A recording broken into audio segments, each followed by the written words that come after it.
Hey guys, got another guide for you today, and as you can see, I am not surrounded by minions like normal. And that is because I got a couple pieces that dropped recently that have made it so I'm sacrificing minions for the first time this league. And to be honest, it feels not too bad.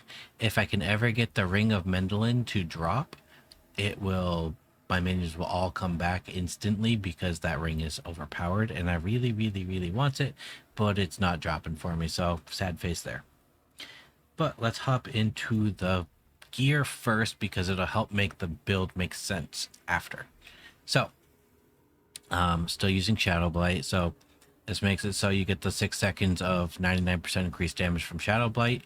After it's done, it's 10 ticks of damage, and it pops the passive from it.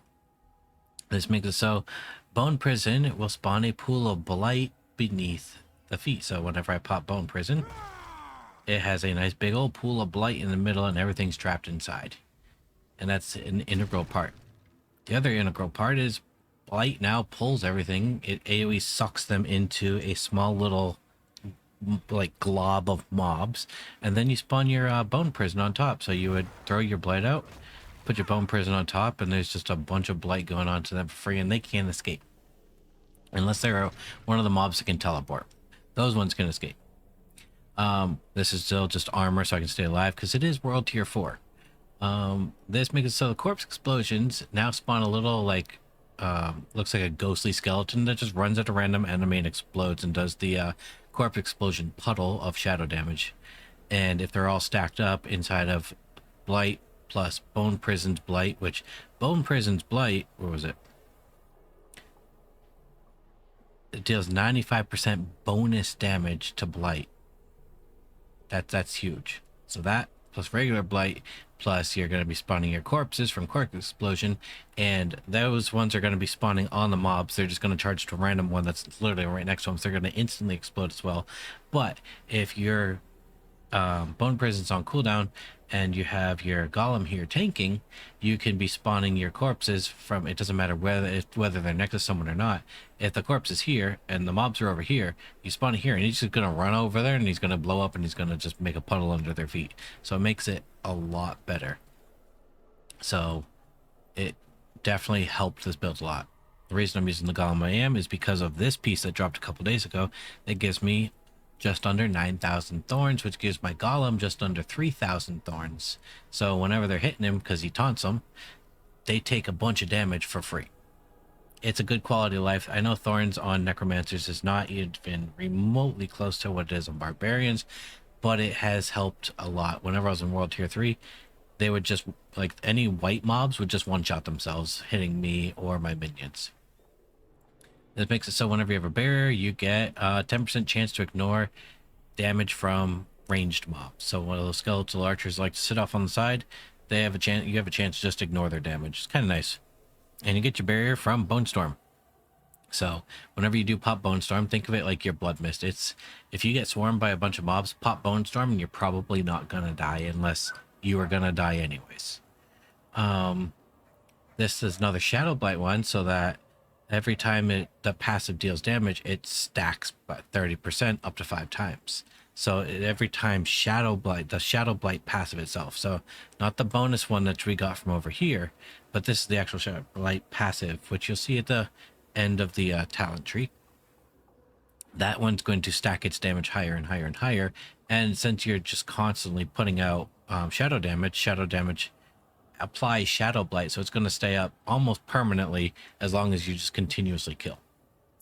And this one makes it so Bone Storm now does shadow damage, which is awesome.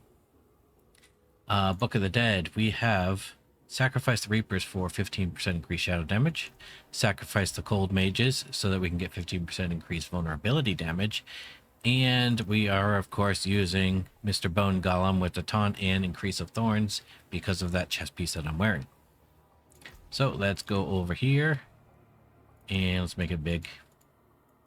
So I'm not really even using the whatever's up here, so you can choose whatever you want.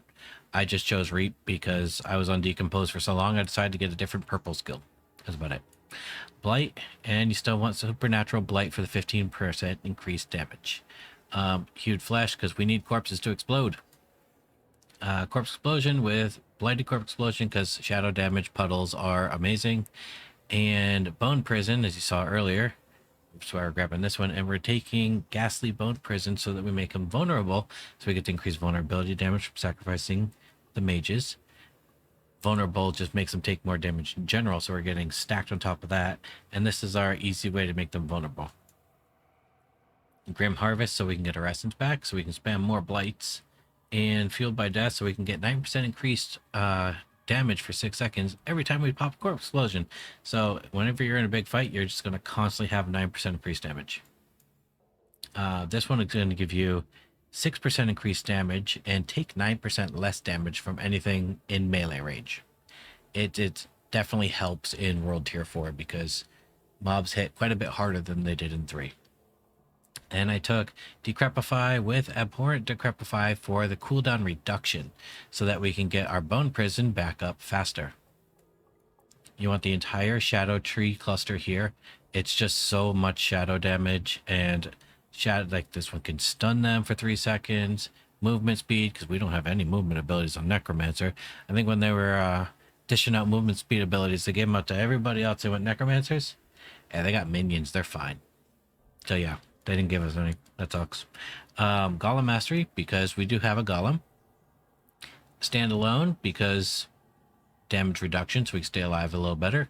And Memento Mori, because it affects your mages and your warriors. It does not affect your Golem in any way. So sacrificing those two and keeping your Golem alive is actually quite beneficial. So 60% increased sacrifice bonus because you have those two down with the Golem up. Bone Storm with just regular primal, but I didn't go for Supreme because dots don't crit.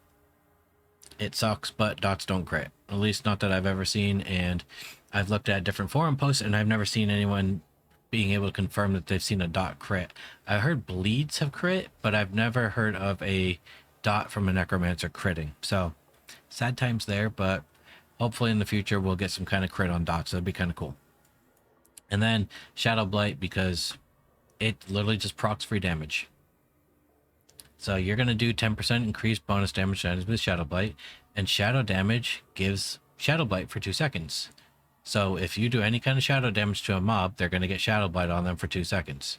Every time you do shadow damage, it reapplies Shadow Blight after 2 seconds. So it's going to constantly be up on them the whole time, which is why you have that one passive that every time it does that, you get the 30% increase Shadow Blight damage stacking up 5 times, and then you get the other one where after the 10th time it receives shadow damage, it they take that additional shadow damage. This bottom proc here is what gives you that one aspect to have that gives the 99% increased damage, which it happens very, very frequently. So you're going to constantly have the 99% increased damage.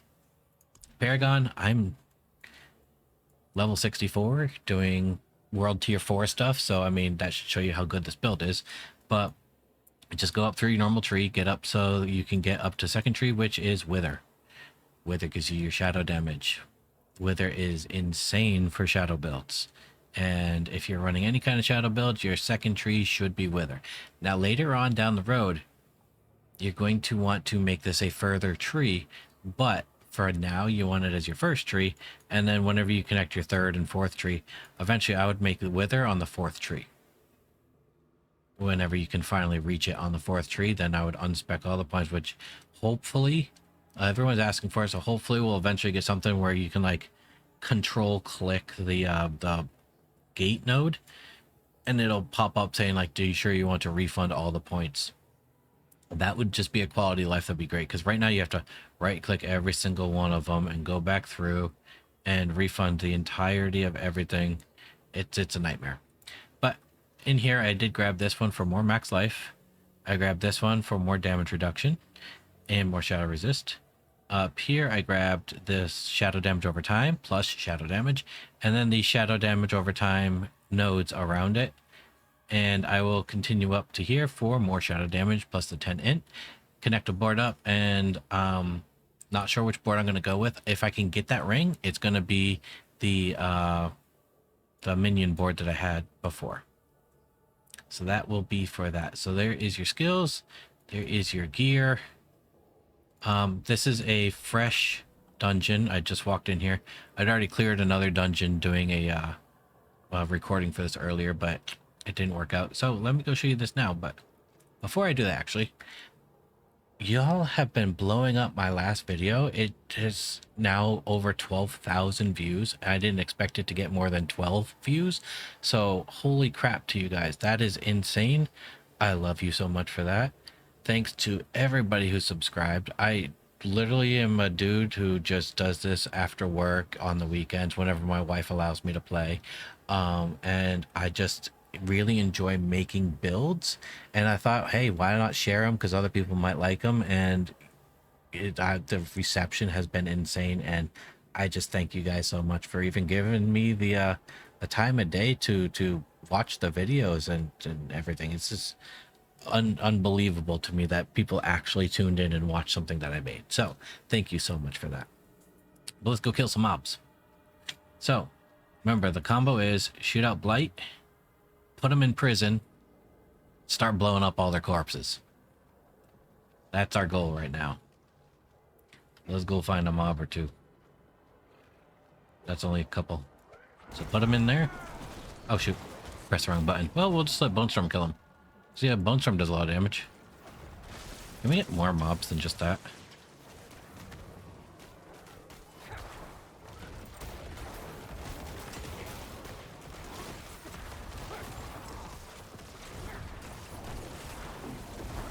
As you can see, he's a little boss dude. He just kind of melts and nothing's scary in here. So that just, oh, well, didn't plan to trigger there in the event, but I guess I did. I don't really feel like doing that. So that is how good this build is. I mean, I'm 64. Obviously, my Paragon can be much, much, much higher.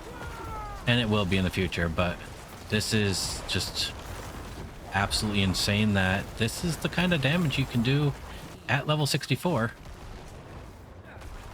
And I'm literally in melee range against one of the Reaper dudes that normally just smacks the hell out of a Necromancer. So there you go. There's the build. I hope you enjoy it. Let me get away from Mr. Dude so I can end the damn video. He's just going to be mean, isn't he?